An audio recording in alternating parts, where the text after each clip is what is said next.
시작하고. 네, 그러면 오늘 강의 시작할게요. 오늘 148쪽부터 시작하도록 하겠습니다. 148쪽입니다. 네, 이거 펴놓고 이제 다시 한번 복습부터 시작을 할게요. 이거는 제가 매 강의 시작할 때마다 복습을 할 건데요. 오늘 여기에 우리가 배우고 있는 게 하이델베르그 요리문답이에요. 이 요리문답의 가장 특성이 무엇이냐면은 질문하고 답함으로써 기독교 교리에 대해서 풀어낸 게 바로 이 요리문답이에요. 즉, 성경책을 압축하고 핵심을 모아둔 게 바로 이 요리문답이라고 보시면 됩니다. 근데 그 요리문답에서 이 요리문답은 하이델베르그리아 요리문답은 첫 번째 질문을 다음과 같이 질문해요. 뭐라고 질문하냐면 당신에게 참된 위안은 무엇입니까? 살아서나 죽어서나 당신에게 참된 위안은 무엇입니까? 라고 질문을 해요. 그렇죠. 그러면 우리가 생각할 때는 뭐 흔히 뭐 내 위안은 내 자녀가 위안이 됩니다. 아니면 재산이 위안이 됩니다. 아니면 내 업적이 위안이 됩니다라고 할 수 있겠지만 성경은 뭐라고 얘기하냐면은 인간의 본질에 대해서 이야기를 해줘요. 인간의 본질이냐 무엇이냐면은 인간은 어떠한 존재죠? 하나님께 죄를 지은 존재다. 죄인이다라는 것을 딱 찝어줘요. 이게 바로 이 지점부터 굉장히 일반과 성경이 아니는 지점. 세상 사람들은요, 우리를 죄인이라 여기지 않고 그냥 보통 사람이라고 여겨요. 하지만 이 성경은 본질을 깨뚫고 있는데요. 바로 죄인이다. 사람을 보는 관점부터가 다른 거예요. 때문에 죄인이기 때문에 하나님과 단절되어 있고 하나님과 단절됐다는 것은 결국은 영원한 죽음을 뜻하는 거예요. 하나님께서 말씀하셨죠. 너가 이 선과 악을 알게 하는 가시를 따먹을 경우 정령 죽으리라. 그 말씀은 영원토록 계셔서 우리가 태초 전이나 우리가 살아 있을 때나 그리고 죽음 이후에도 정령 죽으리라는 그 고통 가운데서 비참한 가운데 살아갈 수밖에 없는 게 바로 우리의 인생이었다라고 지금 이 요리문답은 얘기해주고 있어요. 그런데 하나님께서 우리를 위해서 한 가지 의를 주셨대요. 이게 무엇이냐면 바로 예수 그리스도예요. 근데 우리가 하나님과 단절됐기 때문에 죄라는 것 때문에 하나님과 다시 연결되기 위해서는 두 가지 조건이 충족됐어야 됐어요. 우리는 흔히 얘기하면은 예수님 믿으면 되지라고 한마디 요약할 수가 있지만 여기 안에 조금만 더 깊게 파보면은 두 가지 조건이 충족되는 사람을 믿어야지만 우리가 이게 구원을 얻을 수 있었는데 그게 바로 중보자였어요. 하나님과 나를 이어주는 게 바로 중보자다라고 했는데 그 중보자의 조건이 있었어요. 뭐였냐면은 두 가지 조건이 있었어야 되는데 첫 번째는 아담이 하나님께 죄를 지었잖아요. 그렇죠? 인간이 죄를 지었기 때문에 인간이 그 죄의 대가를 치렀어야 됐어요. 두 번째 조건은 무엇이냐면은 하나님께서 말씀하셨죠. 정령 죽으리라. 그렇죠? 정령 죽으리라 말씀하셨기 때문에 진짜 그 하나님의 증거를 다 받아내야지만 그 다음에 다시 연기될 수 있는 그러한 것이 있었었는데 인간으로서는 하나님의 증거를 건드릴 수가 없어요. 왜냐면 아무리 기껏해야 120년 살고 그 인간이 또 하나님이 눈빛만 하면 사라져버리는 존재가 인간이기 때문에 하나님의 증거를 감당할 수 있는 그 신적인 존재가 필요했어요.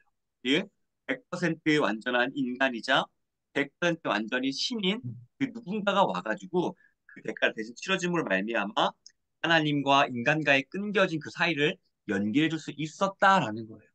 그게 누구죠? 그 중보자는 예수 그리스도, 예수 그리스도, 바로 예수 예수님. 그리스도예요. 그게 바로 이게 얘기하고 있는 그거의 핵심입니다.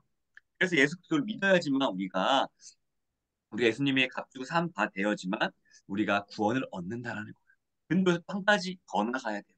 무엇이 있었냐면은 예수님이 날 위해서 죽으셨다라는 것들을 내가 영접해야지. 즉 내가 예수님께 딸싹 붙어 있어야지만 그 구원이 완성이 된다는 거예요. 무슨 말이냐면은 우리가 예수님 날 위해서 죽으셨어라고 해서 끝나는 게 아니라 그 하나님께서 증거를 받으셔서 그 대가를 치른 분은 누구시죠? 우리 인간이 아니라 예수님이 대가를 치르신 거예요. 그렇죠? 그럼 네. 예수님께 그 의가 있는데 의를 어떻게 주시냐면은 영접하는 자, 그 이름을 믿는 자들에게는 하나님의 자녀가 되는 권세를 주셨으니 요한복음 15장 보면은 나는 가지요 너는 포도나무 나는 포도나무요 너희는 가지라. 이게 나 떠나서 아무것도 할 수 없느니라. 라는 것이 얘기해 주는 게 무엇이냐면은 너 구원 받으려면은 예수님께 붙어 있어야지만 하나님의 진노를 예수님이 보고 피할 수 있는 거야라는 것을 알려주는 거예요. 때문에 중요한 것은 무엇이냐면 예수님이 중보에 오셔서 우리 연결해 주셨어. 그런데 그 은은 예수님께서 얻으신 거기 때문에 너는 예수님께 붙어 있어야지만 구원이 완성이 되는 거야라고 얘기해 줘. 여기가 바로 구원을 얻는 자의 핵심인 거예요. 그래서 성경은 얘기하죠. 예수님은 말씀하시죠. 나를 말미암지 않고는 아버지께로 올 자가 없느니라. 이게 바로 예수님께 우리가 붙어 있어야 되는 너무나 결정적인 이유예요. 예수님을 나의 구주라고 이야기해야 되는 가장 핵심적인 이유고 예수 그리스도의 이름만이 구원이 있다라고 얘기하는 핵심적인 요인이 바로 여기에 있는 거예요. 근데 수많은 사람들이 예수님의 자리에 들어가려고 해요. 예수님의 자리가 어떤 자리냐? 하나님과 연결시켜주는 자리예요. 예를 들면 그런 거죠. 너무나 잘 알고 있는 뭐 JMS, 정명성 막 그런 사람들 보면은 자신이 선지자가 돼가지고 내가 예수님이 돼가지고 나를 믿으면 하나님께 나아간다. 그 중간계 역할을 하는 거예요. 나를 믿으면 복이 오고 나를 믿으면은 너가 잘 살 수 있고 예수님 역할을 하려고 하는 거예요. 그런 것들이 하지만 우리는 분별해야죠. 하나님께 나아갈 수 있는 유일한 길은 바로 예수 그리스도다. 그것을 우리가 알아야 되는 거예요. 그러면은 우리가 그러한 것들을 총 요약한 게 뭐냐면 두 글자로 복음이라 그래요. 복음이라는 게 무엇이냐면은 예수님께서 하나님께서 우리를 위해서 행하신 일 그게 복음이라는 거예요. 아 우리가 복음이라고 하면은 성경책 전체를 얘기하는 것도 있지만 그것보다 더 복음이라는 것은 그 중에서 핵심을 끄집어내서 하나님께서 우리를 위해서 무엇을 행하셨나라는 것을 알려주는 게 바로 그 복음이에요. 때문에 그 복음이라는 것을 요약하고 요약한 게 바로 우리가 배우고 있는 사도신경이라는 거예요. 하나님이 우리를 위해서 무엇을 행하셨는지를 요약한 게 바로 이 사도신경입니다. 때문에 우리가 이 배우고 있는 사도신경을 여기 있으시죠? 없으면 이제 보여드릴게요. 아니면 집에 있는 안 가져. 성경책을 피셔서 종이 없으신 분은 사도신경을 집에서 피셔서 보셔도 돼요. 이 사도신경을 요약 그 복음을 요약한 게 사도신경이고 우리가 이 사도신경을 오늘을 풀어서 쓰면서 어떻게 볼 거냐면은 아 우리가 날마다 예배 때마다 이것을 외우면서 아 이게 이런 의미구나라는 그리고 우리가 알아야 될 게 있는데 사도신경이라고 하는 것은요 신앙의 고백이에요 고백 내가 천지의 창조주를 믿습니다 라고 얘기한다고 한다면은 그러면 내가 천지의 창조주를 믿는다는 게 어떠한 의미인가 라는 것이 있어야 되고 예수님께서 빌라도의 본디오 빌라도에게 고난을 받으사 십자가에 못 박혀 죽으시고 라고 이야기한다면 그러면 이것은 내게 어떠한 의미를 가지고 있는가를 우리가 알아야지만 우리가 신앙 고백하는 것들이 우리 가운데 의미가 있고 이것이 깨달아지고 우리가 매 예배 때마다 그것을 외울 때마다 이게 그의 은혜가 되는 주문처럼 외우는 게 아니라 이 뜻을 알고 있어야지만 이게 은혜가 된다라는 때문에 우리가 오늘 공부한 것들을 통하여서 아, 날마다 예배 때마다 외우는 게 아니라 이것을 통하여서 아, 이런 의미가 있었었구나. 아, 예수님께서 십자가에 달려 돌아가신다는 것은 이런 의미가 있던 것이었구나. 예수님께서 동정녀 마리아에게 나타나는 것은 이렇게 이런 의미가 있는 거구나라는 것들을 통하여서 우리가 그것을 외울 때마다 더 핵심적인 은혜를 누리기 원합니다. 그리고 우리가 이것을 알 때에 하나님께서 우리를 구원하시기 위하여서 얼마나 큰 대가를 치렀는지 우리가 알게 되는 거예요. 아, 내가 죄에서 구원받았다고 하는 것은 그냥 단순한 사건이 아니라 엄청난 희생과 그 하나님의 놀라운 구원 계획과 그런 것들이 어우러졌던 것이며 또 우리가 구원받는 것, 우리가 구원받는다고 하면 흔히 이렇게 생각하잖아요. 어느 딱 시점, 내가 예수님을 영접한 시점, 그래서 나는 구원받았어라고 하지만 우리가 이 사도신경을 공부함으로써 뭘 알게 되냐면 우리의 구원은 그 시점이 아니라 우리가 천국 가는 그날까지가 구원이다라는 것을 알게 되는 거예요. 왜 그러냐면은 하나님께서 천지에 창조하셨고요. 예수님께 우리 죄를 사해 주셨고요. 성령님께서 그 예수님께 죄 사해 주신 것을 통하여서 예수님을 닮아갈 수 있게끔 우리를 인도해 주시는 거예요. 그것까지도 구원이다. 우리가 예수님을 닮아가는 것까지도 구원이다라는 거예요.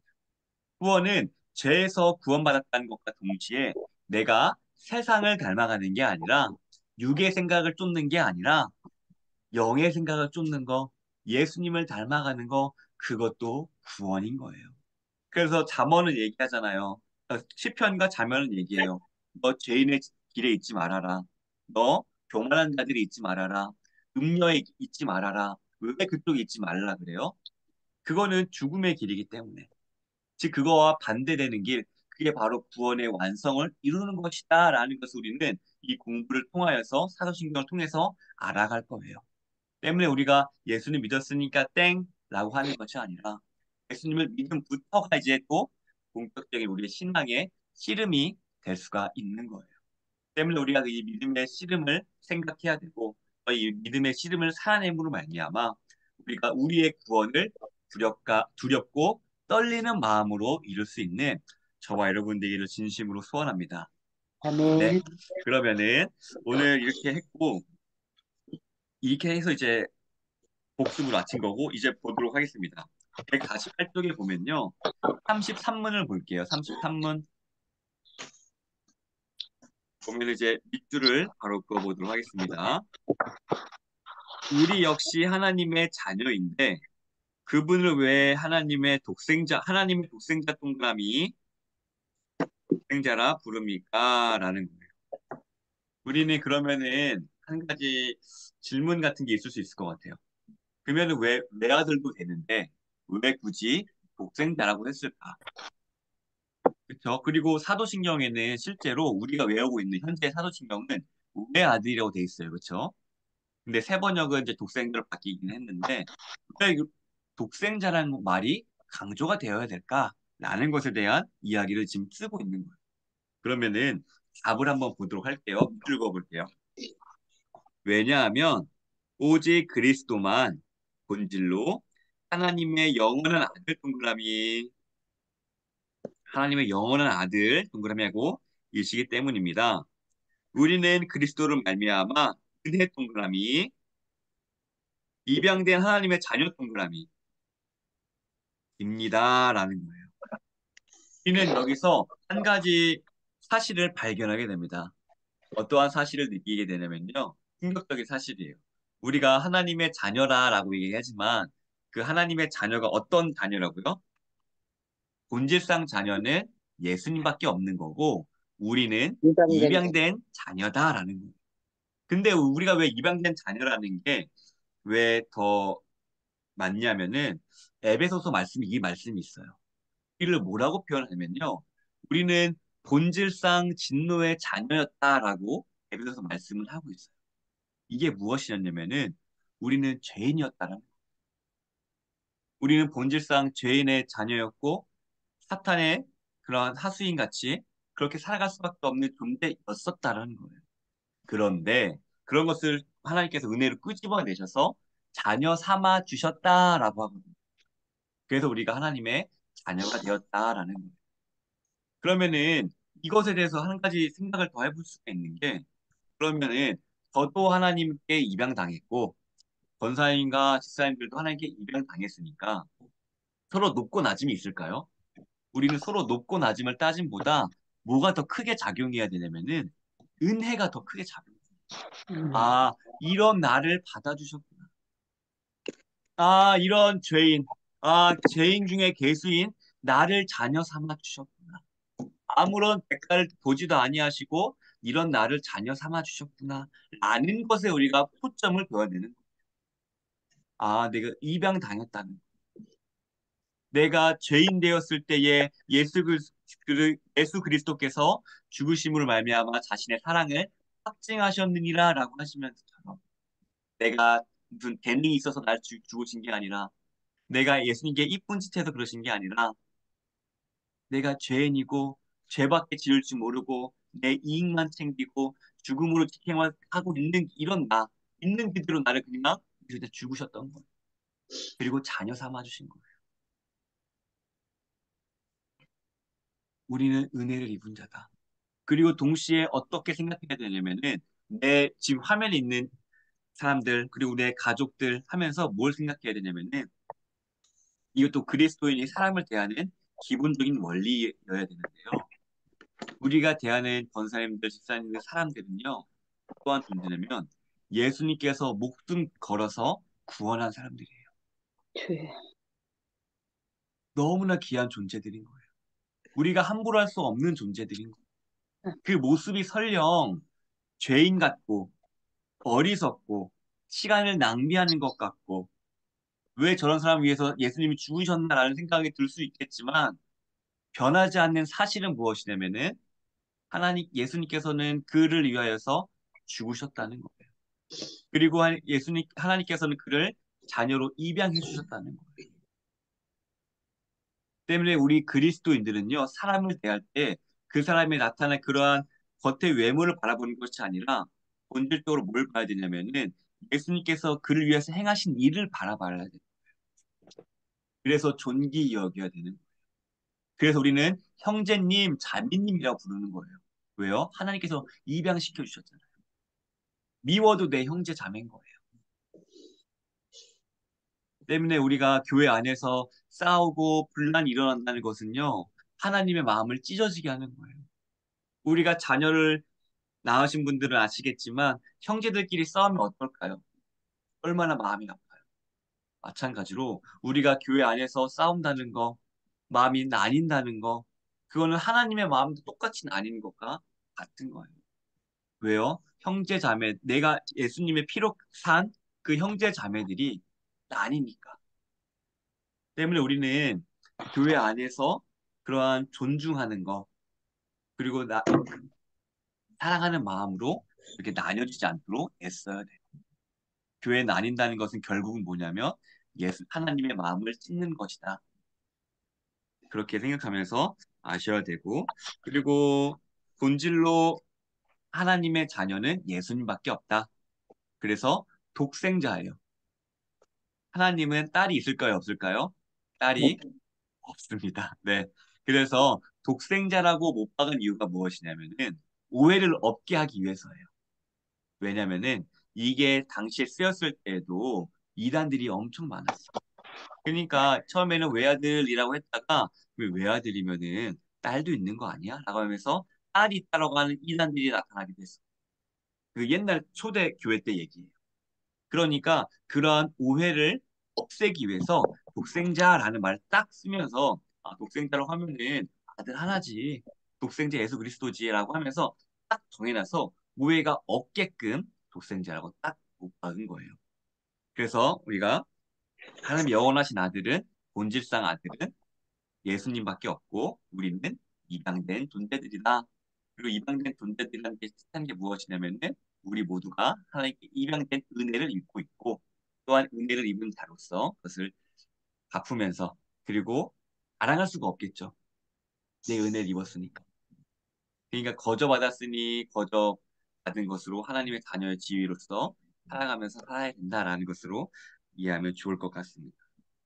그리고 보면은 34문으로 넘어가 볼게요. 당신은 왜 그분을 우리 주라고 부릅니까? 라고 얘기하고 있어요. 그러니까 나는 그의 유일하신 아들 우리 주 예수 그리스도를 믿습니다라고 하는 그 사도신경이 있어서 우리 주 예수 그리스도를 얘기하고 있는데 그러면 왜 예수님 우리 주라고 얘기해요? 라고 얘기하고 있는 거예요. 그럼 밑줄을 그어볼게요. 왜냐하면은 그분이 금이나 은이 아니라 그의 보혈 동그라미 그의 보혈로서 우리의 몸과 영혼을 우리의 모든 죄로부터 구속 동그라미 구속하셨고 우리를 마귀의 모든 권세에서 해방하여 주의 것으로 삼으셨기 때문입니다. 밑줄. 예수님께서 목숨 피값으로 우리를 사셨다라는 거예요. 죄로부터 사셨다. 이것에 대해서 가장 쉽게 설명할 수 있는 비유가 제가 저번에 말씀드렸던 것 같은데 호세아 비유예요. 호세아와 고멜, 호세아와 선지자와 고멜이라는 음란한 여인이 결혼을 했어요. 근데 이 고멜이라는 여인은요, 굉장히 음탕해가지고 다른 남자를 만나러 갔어요. 다른 남자 애도 배워왔어요. 근데 그렇게 하다가 결국 그 여자가 노예로 팔리게 됐어요. 근데 호세아가 그 여자를 알고 쌤통이다. 네, 너 같은 여자 다시 안 만나는 한 게 아니라 주고 사와요. 넌 더 이상 이제 노예처럼 볼 필요 없고 내 아내로 살자. 하나님께 말씀하셔서 이렇게 하는 이야기가 나오거든요. 한 가지로 우리가 그런 존재였다라는 거예요. 우리는요 하나님 택배가 아니라 우상 숭배하고 음란하게 살고 여기서 음란하게 산다는 게 무엇이냐면은 하나님이 아니라 다른 것들을 믿었다. 그리고 여기서 애를 배웠다는 건 무엇이냐면은 하나님이 아닌 것을 통한 다른 열매들을 맺었다는 거예요. 돈을 쫓는 나의 어그러진 인격 아니면 나만 생각하는 그런 이기적인 그런 마음들 자기 중심적인 마음들 그러한 것들을 만들어냈다라는 거예요. 근데 하나님께서 그런 일그러진 우리의 모습을 그냥 쌤통이다. 너 그렇게 그렇게 살다가 지옥 가라라고 하신 게 아니라 값 주고 사신 거예요. 이런 우리의 모습을. 우리는 고멜보다 더한 사람들이 겉으로 드러나지 않았지만 마음으로 지은 죄들 그러한 것들 우리가 말 못하는 것들 속으로 막 그랬던 것들 근데 그것을 탓하자 그냥 데려오신 거예요. 피로. 그래서 우리는 그 주의 피 제가 그래서 제가 보혈 찬송을 좋아하는데요. 그 보혈을 할 때마다 아 나의 죄의 그것을 그냥 덮어주셨다. 그 은혜가 느껴지는 거예요. 주의 보혈 능력이 또다라 얘기하는 게 뭐냐면은 그런 부적 같은 게 아니라 호세아가 그 값을 사고 그냥 그 몸의 죄를 그냥 덮어서 데려왔던 것처럼 주님의 보혈로 나의 그 부끄럽고 죄되고 일그러지 그것을 그냥 덮어줘서 그냥 자녀 삼아 주신 거예요. 그냥 사주신 거예요. 주의 보혈로 덮어주셨다. 그래서 우리는 주의 보혈이란 말 떠올릴 때마다 아 하나님께서 그 죄로 나를 일그러진 그러한 죄인의 모습을 덮어주셔서 나를 자녀 삼아 주셨구나. 그래서 주의 보혈이 능력 있다고 하는 거예요. 내가 다 벗겨지면은 너무나 창피해서 나설 수 없는 것. 그런 난데 보혈로 덮어주심. 마치 아담과 하와가 쫓겨났을 때에 에덴 동산 쫓겨났을 때에 하나님께서 뭘 주셨죠? 가죽 옷을 입히셨던 거예요. 그 보혈의 능력이 무엇이냐면은 예수님을 희생해서 예수님의 피로 우리를 덮어주신 거예요. 그래서 보혈이 능력이 있는 우리의 부끄러움을 감춰줘 우리 죄를 덮어줘요. 그래서 그것을 어려운 말로 구속이라고 해요. 갚다라는 거예요. 피값으로 샀다. 덮어주셨다. 우리 의롭다고 해주셨다. 이게 굉장히 은혜라는 것을 믿으시기를 바랍니다. 네. 그러면은 바로 넘어가도록 하겠습니다. 152쪽이에요. 152쪽.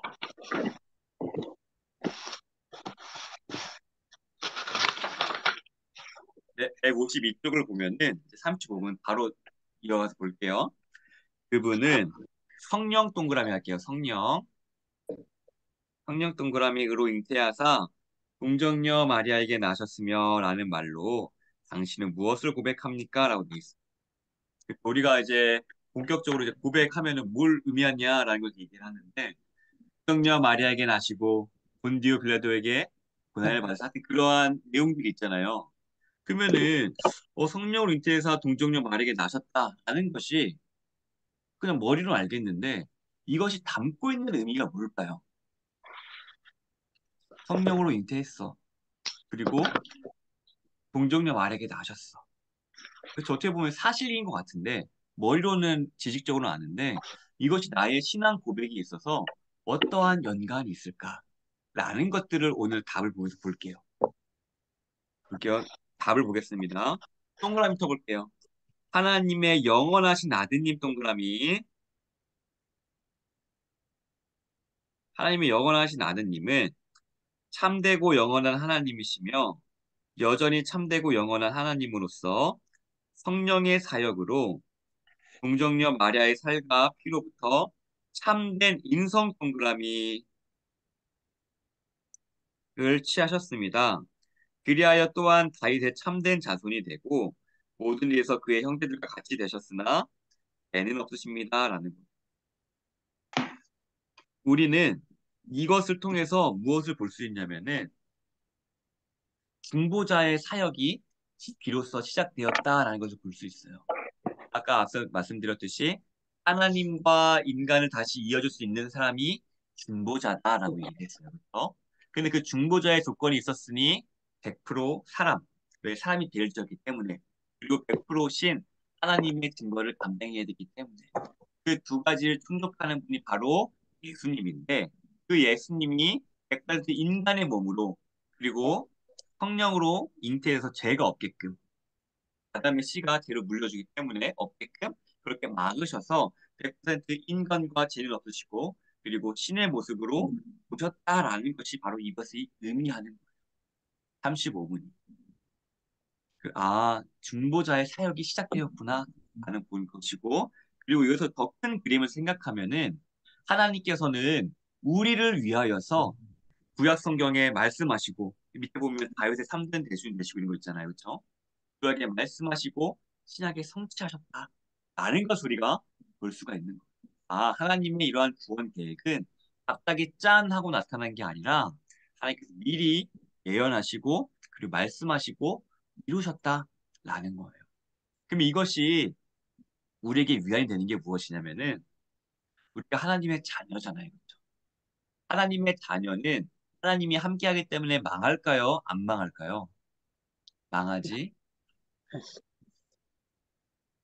내가 세상 끝날까지 너와 함께하겠다고 말씀하셨어요. 하나님께서 그 말씀을 이루실까요? 안 이루실까요? 이것만 이거지. 봐도.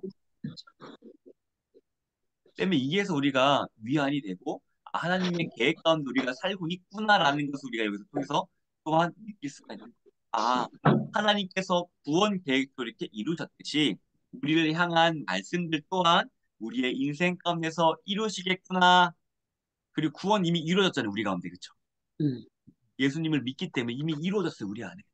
마찬가지로 다른 하나님의 말씀들도 여전히 우리 가운데 주어지고 이루어지겠구나라고 하는 하나님의 신실성 또한 우리가 여기서 고려할 수가 있는 거예요.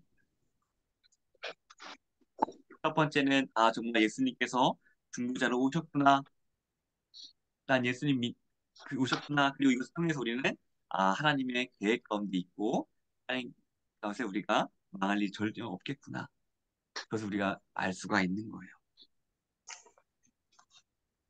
때문에 중보자를 떠올리면 됩니다. 구원의 계획을. 그 다음에 36문을 볼게요. 36문을 보면은 동그라미 쳐볼게요. 그리스도의 거룩한 잉태와 탄생은 동그라미 당신에게 어떤 유익을 줍니까? 라는 거예요. 무엇이냐면은 답을 바로 넘어가 볼게요. 그리스도는 우리의 중보자 동그라미입니다. 중보자이심으로 잉태되고 출생할 때부터 가지고 있는 나의 죄를 그의 순결함과 온전한 거룩함으로 하나님 앞에서 가려줍니다. 라는 즉 예수님은 우리의 중보자로 오셨다라는 것을 확인했으니까 그리고 우리의 죄를 어떻게요? 이게 덮어주신다라는 것을 우리가 알 수가 있는 거예요. 아까 그의 보혈의 능력을 통해서 했던 것처럼 때문에 우리는 이것을 통하여서 이것을 믿는다는 것을 통하여서 아 중보자가 오셨고 나의 죄를 해결해 줄 분이 오셨구나. 우리가 그를 믿기만 하면은 그 죄가 해결되는구나. 라는 것을 우리가 알 수 있으면 좋을 것 같습니다. 네. 그렇게 해서 지금까지는 이제 독생자, 우리 그잖아. 주, 또 줘. 그리고 네, 공병력, 마리아에게 태어났던 거, 그리고 이제 그리스도의 거룩한 탄생, 이제 중부자에서 오셨던 것들을 통하여서 우리가 이게 좀 하나씩 살펴보았습니다. 그리고 153쪽 볼게요. 153쪽 보면은 이제 주황색 동그라미 보이시나요? 밑에 쪽에 네. 주황색 동그라미. 네, 이 주황색 동그라미를 별표 한번 쳐볼게요. 주황색 동그라미 별표. 그다음에 밑줄을 그어볼게요. 동그라미 안에 성자 하나님의 사역을 두 부분으로 설명돼 있어요. 그리고 옆에 낮아지심 동그라미, 그 다음에 높아지심 동그라미, 그러면서 낮아지심의 목록을 볼게요. 낮아지심의 목록이 뭐냐면 죄를 위해서 탄생하셨고 육신을 입으셨고 고난을 받으시고 십자가 형벌 죽으심 장사되심 지옥의 고통을 경험하심 이렇게 돼 있고요. 그다음에 옆에 보면은 높아지심으로 돼 있어서 부활하시고 하늘에 오르시고 하나님 보좌 우편에 앉아 계시고 심판하실 것임 이렇게 돼 있어요. 우리가 이것을 통해서 예수님이 이렇게 사셨다는 것을 대략적으로 요약을 해놓은 거예요.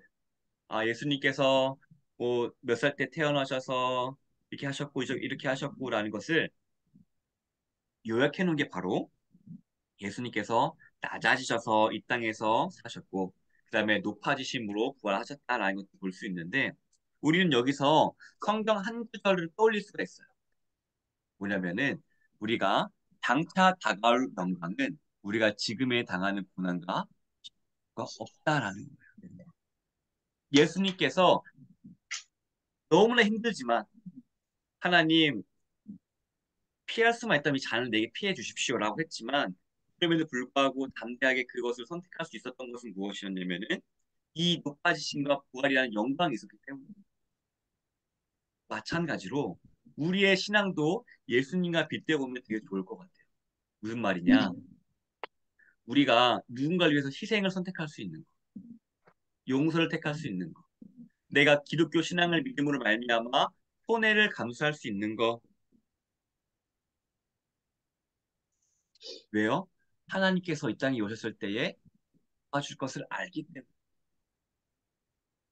그리고 이 길을 가야지만 하나님께서 기뻐하시기 때문에. 우리가 기쁨으로 선택할 수 있는 근거가 되는 거예요. 예수님의 삶은. 때문에 예수님의 삶은 또 하나의 미랄로 또 설명하기 가능할 것 같아요. 하나의 미랄이 썩어지지 않고 그대로 있으면요. 하나리 그대로 있어요. 근데 하나의 미랄이 썩어졌을 때에 그것이 많은 열매를 맺게 돼요. 그렇죠. 되게 생명의 원리로 살아있는 것처럼 움직이게 되는 거예요. 한 알이 살아있는 씨앗이어야지만 썩어져가지고 많은 열매를 맺는 거예요. 그렇죠? 그게 생명이 있는 씨앗이에요.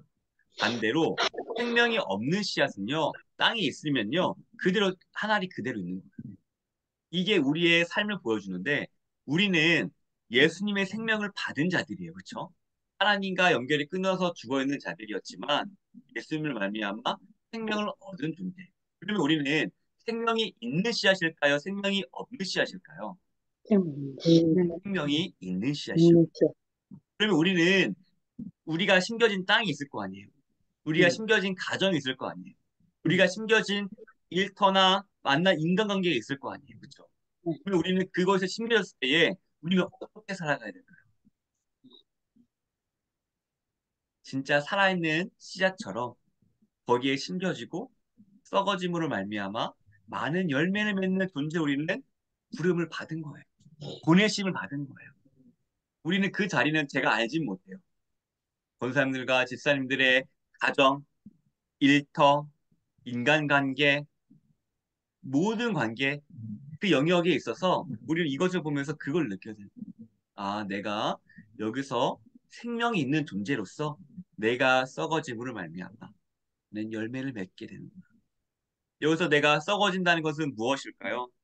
낮아지는 거예요. 예수님이 낮아지셨던 것처럼. 저 사람이 잘못했어도 사랑은 뭐라 그랬죠? 사랑은 오래 참고 고린도전서의 15장 사랑증 얘기하잖아요. 오래 참고라는 것이 원어적 표현을 보면은 고통스럽다는 거예요. 죄를 더 감싸주고 인내해주고 고통스럽고 참아주고 잘할 때까지 기다려주고 이게 대표적으로 뭐 있죠? 자녀들 키우는 거. 언제 철드나 언제 또 애가 잉태했었으면 언제 나오나 언제 걷나 언제 똥오줌 가리나 언제 학교 가나 기다려주잖아요. 우리. 그런 것처럼 우리가 뿌리 내려진 우리가 보냄받은 가정과 인간관계와 회사, 일터 모든 가운데서 그렇게 살아가라. 그러면은 목사님 일을 할 거예요. 아니 그래도 너무 힘든데요. 물론 내가 할 수 있는 만큼만 하되 중요한 게 뭐냐면 우리가 그 선택할 수 있는 이유는 뭐냐면 장차 다가올 영광이 지금의 고난과 비교할 수가 없기 때문이에요. 그 찬양도 있잖아요. 하늘의 영광, 하늘의 영광, 내 마음속에 차고도 넘쳐 할렐루야를 힘차게 불러 영원히 주를 찬양하리. 그래서 내가 고난 가운데 있어도 그 길을 내가 스스로 선택하고 내가 낮아지면서도 내 안에 찬양이 있는 것은 그 영광을 바라는 거기 때문에 그 영광을 바라면서 내가 낮아짐을 선택하기 때문에 하나님의 칭찬을 기다리기 때문에 우리 그 삶을 살 수가 있는 거예요. 그 모범을 보여주시는 분이 누구시라고요? 바로 우리 예수님이 이렇게 모범을 보여주시는 거예요. 낮아지심을 보여주시고 영광 받으신 것을 보여주면서 너희도 이렇게 살아라. 하늘의 미랄처럼 생명이 있는 존재로서 살아라. 생명이 없으면요, 하나를 챙기면 그대로 한날 나만 보존해요, 나만. 내 이익만 챙기고 나만 보존해요. 하지만 내가 썩어지고 낮아지고 하면요, 나로 말미암아 많은 열매를 맺어. 그게 바로 그리스도인의 모습이고 빛과 소금의 역할이고 우리가 이 땅에 보냄 받은 이유인 거예요. 때문에 우리가 이것을 기억하면서 예수님의 탄생을 기억하면서 또 예수님이 영광 받은 것을 기억하면서 우리의 신앙 원리로 삼아야 되겠구나라고 생각할 수 있는 여러분들에게 진심으로 소원합니다. 이것도 아멘. 구원의 과정인 거예요. 내가 썩어지는 것도. 왜냐면은 하나님께서 의롭다 하시고 정말 의롭도록 만들어 가시는 거예요. 그러니까 이신칭이라고 하잖아요. 너가 믿기만 하면은 믿음이 있는 거야. 그런데 진짜 의로워진 건 아니고 여전히 죄는 있단 말이에요. 그렇기 때문에 그렇게 사람답게 만들어 가시는 거예요. 의로운 사람처럼 만들어 가시는 거예요. 사람 구실하게끔 만들어 가시는 거예요.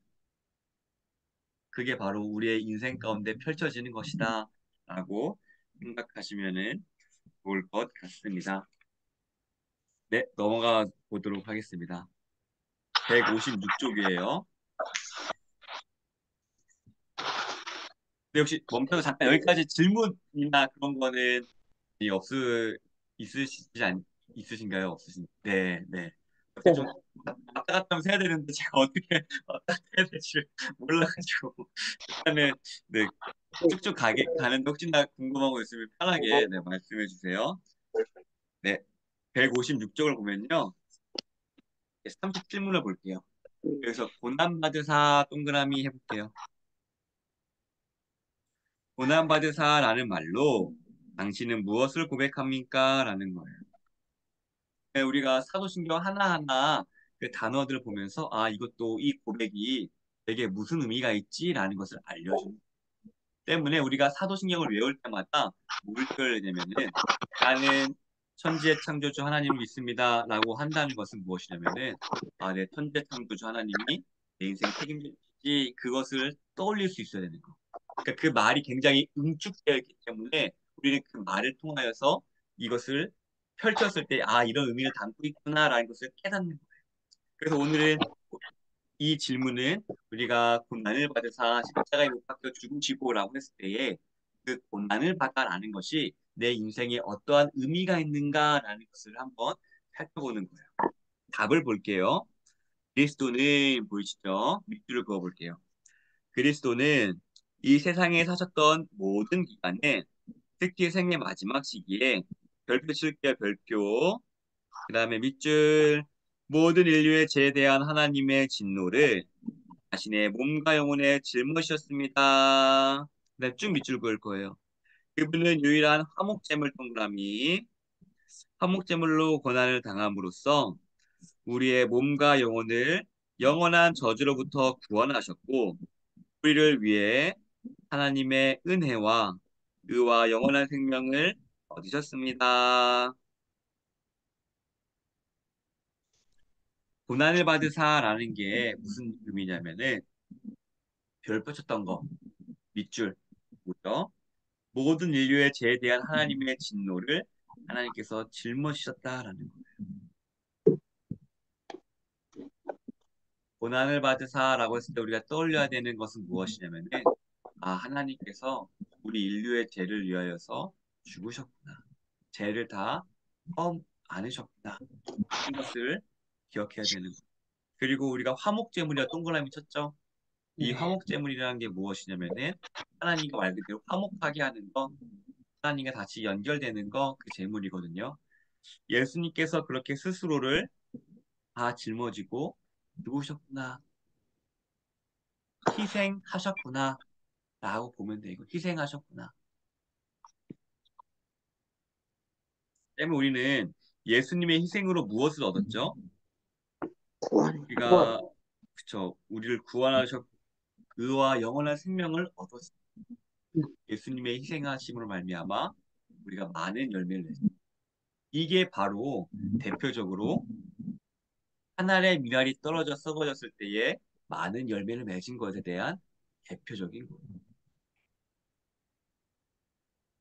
그리고 우리는 고난을 받으사라는 것을 보면서 이것이 바로 한 알의 미랄이 썩어져서 수많은 열매를 맺는 생명을 얻는 것에 그냥 진수를 보여주셨구나라는 것으로 생각하면 좋을 것 같습니다. 네, 그리고 38문 바로 넘어가 볼게요. 그분은 왜 재판장 동그라미 쳐볼게요. 본디오 빌라도 아래에서 동그라미 치고 그다음에 고난을 받으셨습니까? 밑줄. 그럼 왜 예수님은 왜 본디오 빌라도에게 고난을 받으사 십자가에 못 박혀 죽으시고라고 돼 있잖아요. 그렇죠? 그러면 본디오 빌라도 아래에서 이제 고난을 받으신 이유가 무엇일까라는 거. 왜 세상 법정이잖아요. 본디오 빌라도는. 그죠? 왜 예수님께서는 세상 법정에서 그렇게 고난을 받으셔야 됐을까라는 거. 보면은 한 밑줄을 그어볼게요. 그리스도는 죄가 없지만 동그라미 칠게요. 세상의 재판장 동그라미에게 정죄를 받으셨으며 이로써 우리에게 임할 하나님의 주권한 심판에서 우리를 구원하셨습니다라는 이게 무슨 말이냐? 이거를 가장 잘 설명해주는 성경이 있어요. 바로 이사야서 53장 2절로 6절인데 옆에 주황색 글씨 보이시죠? 바로 157쪽에 주황색 글씨가 있어요. 제가 네. 읽어드릴게요. 157쪽에 주황색 글씨에 성경 말씀이 되어 있습니다. 줄 글. 그는 주 앞에서 자랑하기를 연한 순 같고 마른 땅에서 나온 뿌리 같아서 고운 모양도 없고 풍채도 없은즉 우리가 보기에 흠모할 만한 아름다운 것이 없도다. 여기서부터 볼게요. 그는 멸시를 받아 사람들에게 버림받았으며 간고를 많이 겪었으며 질고를 아는 자라 마치 사람들이 그에게서 얼굴을 가리는 것 같이 멸시를 당하였고 우리도 그를 기이 여기지 아니하였도다라는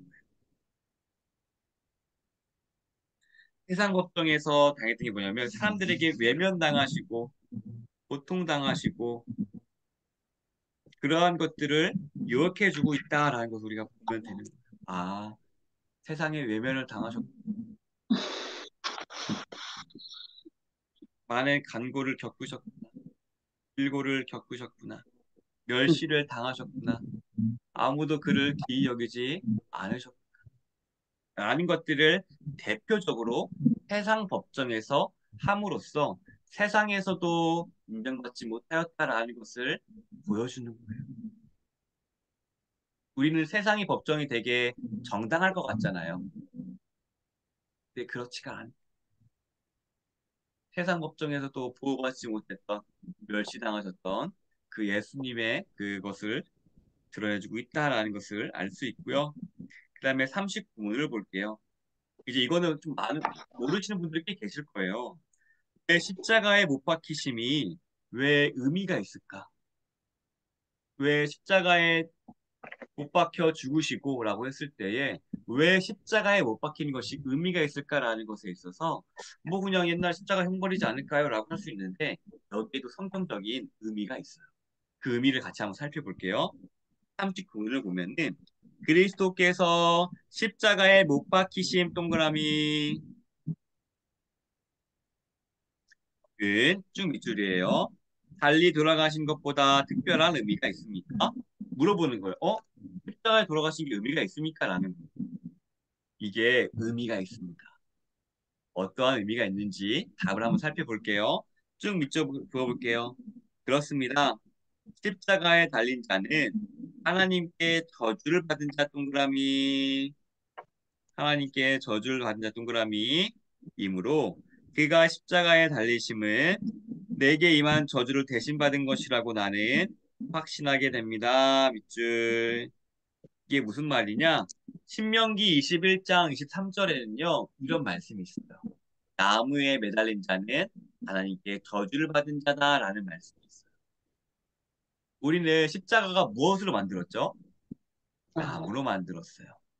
우리는 그것을 보면서 예수님이 하나님께 저주받았구나. 무슨 뜻이에요? 온갖 죄를 하나님께서 다 죄악을 다 짊어지시고 죽으셨. 우리는 그 십자가를 떠올리면서 뭘 생각해야 되냐면은 하나님께서 저주받은 자라고 했는데 그것을 다 짊어지셨. 희생을 떠올려야 되는 거예요, 우리는. 하나님께마저도 버림받으셨구나. 우리의 죄를 다 사하기 위하여서 성부 하나님한테 하나님께 스스로 버림을 받으셨구나. 그 고통을 감내하셨구나. 그러면서도 우리를 사랑하셔서 그 길을 걸어가셨구나. 우리는 그 십자가를 진다는 것을 그렇게 바라봐요. 그래서 우리가 십자가를 생각하라고 했을 때에 저는 이게 좀 떠오르더라고요. 이게 좀 비슷할 수 있을지 모르겠는데 그 원숭이 그 실험을 했었대요. 중국인가 북한인가? 그래서 이제 어미 원숭이와 새끼 원숭이 한 팀이 있고요. 또한 아빠 원숭이와 새끼 원숭이 한 팀이 있었대요. 근데 칸에 단을 가둬놓고 거기 밑에 가열을 했대요. 뜨겁게. 뜨겁게 가열을 하니까 아빠 원숭이는 새끼 원숭이 밑에 깔고 그 가열이 뜨거우니까 그 자신이 그 위에 올랐다. 그런데 엄마 원숭이는 어떻게 했냐면은 자신은 그 뜨거운 데다 몸을 깔고 새끼 원숭이를 위에 올렸대요. 왜 그렇게 할 수 있었을까요? 사랑하기 때문이에요. 십자가가 무겁다고 한 것은요, 그만큼 그 사랑이 크다는 것을 증명해 주는 거예요. 내가 이렇게 희생할 만큼 너를 사랑해. 우리가 십자가를 떠올릴 때마다 하나님 나를 얼만큼 사랑하신 그 깊이를 우리가 알아야 돼요. 하나님께마저도 외면당한, 하나님께도 저주받는다는 것을 당하면서까지도 우리를 위해서 그 길을 걸으셨다. 우리는 십자가를 보면서 그 사랑의 깊이를 떠올려요. 그때 우리가 십자가 사랑을 닮아간다라고 한다는 건 무엇이냐면은 너를 향한 사랑이 널 위해서 이렇게까지 내가 할 수 있다. 십자가가 크면 클수록 그 사람의 사랑은 그래서 큰 거예요. 어떻게 그렇게 살아왔어? 그 삶이 크기 때문에. 어떻게 견뎌왔어? 어떻게 이렇게 쭉 이겨낼 수 있었어? 그 사랑이 크기 때문에. 우리는 십자가를 보면서 그것을 떠올려야 돼. 이만큼 나를 사랑하셨던 거였구나. 그리고 우리는 그 십자가의 사랑을 본받을 때 그 원숭이도 그렇게 한 것처럼 사랑의 증명이 바로 십자가다. 희생이에요, 희생. 아깝지가 않아요. 우리는 그것을 알아야 할 것입니다. 그래서 우리가 교회 십자가가 있죠. 그것을 볼 때마다 나는 정말 귀한 사랑 존재를 받는 자들. 나는 정말 하나님께 복된 사랑을 받는다. 내가 홀로 있는 것 같고 내가 그냥 고아가 혼자 사는 것 같고 내 마음도 유려주지 못하는 것 같았었는데 저 십자가를 보니까 나는 진짜 그런 사랑, 그런 자구나. 우리 그것을 떠올려야 돼요. 그래서 우리는 하나님이 예수님께 우리를 사랑하시기 때문에 그 하나님께 저주받았다는 그 것마저도 감수하시면서 그 큰 사랑, 우리는 그것을 알아야 됩니다. 그래서 기독교의 상징이 어떻게 보면 십자가인 거예요. 십자가. 희생, 사랑. 사랑을 이것보다 더 잘 표현할 게 뭐가 있을까요? 사랑. 그 사랑을 우리도 본받아 가기를 진심으로 소원합니다. 아멘. 십자가가 큰 만큼이요. 내가 죽을 것 같고 힘들 것 같고 하지만 그만큼 사랑이 크다라는 거예요. 사랑이 크다라는 것은 무슨 말이냐면은 하나님은 사랑이시다라는 거니까 하나님과 더 깊게 교제한다라는 거예요. 때문에 하나님과 교제가 깊어질수록 또한 십자가 커질 수 있다. 그리고 그것은 나를 죽이는 게 아니라 사랑이 커지는 거고 하나님과 깊은 교제로 나아가는 길이다. 그래서 십자가의 도가 모르는 사람들에게는 어리석고 바보 같고 멸망한 자들에게는 그런 길이지만 하나님을 믿는 우리에게는 하나님의 능력이 된다. 십자가의 길이 그런 거예요. 내가 누군가를 위해서 희생하는 거, 사랑을 위해서 내가 낮아지는 거, 멸망하는 자들에게는 바보 같은 시 어떻게 할 수 있어? 나라면 그렇게 못 살 것 같아. 근데 우리는 알아요. 구원을 받은 우리에게는 그게 능력이 거기서 사랑이 나와. 사랑을 배워요. 그 상황이 사랑을 키워요. 정결하게 만들어요.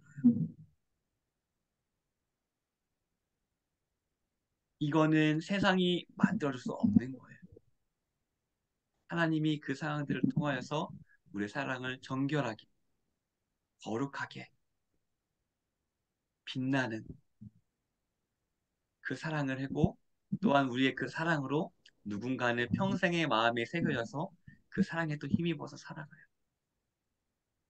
우리가 그 사랑을 살아가야 되는 그러한 귀한 존재로 또한 부르심을 받는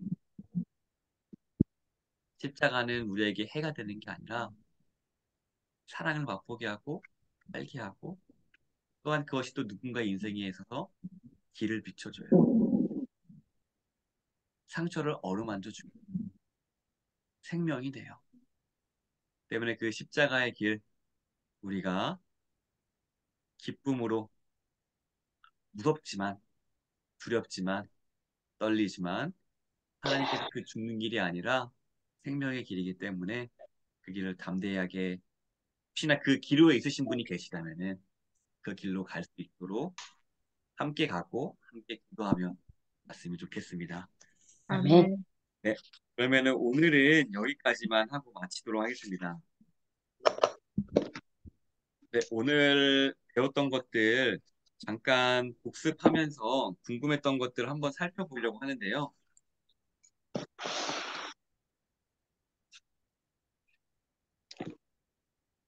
네, 오늘 뭐 우리가 독생자 외아들이라고 하면은 뭐가 생겼어요?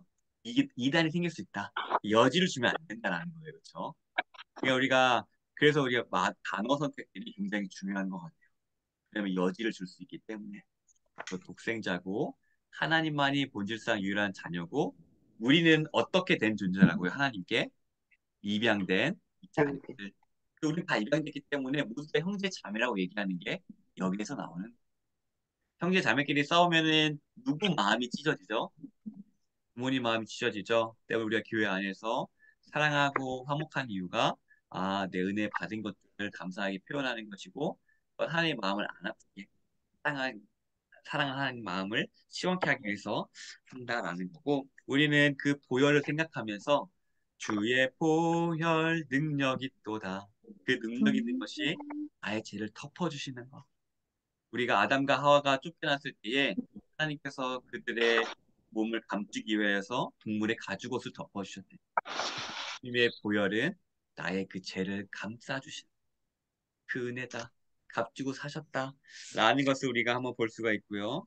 성령으로 잉태됐다라는 것은 중보자, 중보자의 사역이 시작됐구나. 하나님의 계획이 실행됐구나. 하나님의 계획이 실행된 것처럼 우리의 인생도 하나님께서 그 말씀이 우리 안에 함께 계셔서 내가 세상 끝날까지 너와 함께 할 것이다. 두려워 말라, 걱정하지 말라. 내가 독주는 날개 치듯이 너 이끌으실 것이다. 눈동자 같이 널 보호하실 것이다. 라고 하는 이 모든 말씀들이 하나님께서 약속 지켜주신다. 라는 것을 우리가 알 수 있습니다. 그리고 고난을 받으신 거는 희생하시는 것. 그리고 십자가는 뭐예요? 나무에 달려 돌아가시는 거. 하나님께 저주받은 자였는 하나님은 우리를 사랑하셔서도 그 길을 걸어가셨다. 그만큼 우리를 사랑하고 계신다. 라는 것을 우리가 알면은 좋을 것 같습니다.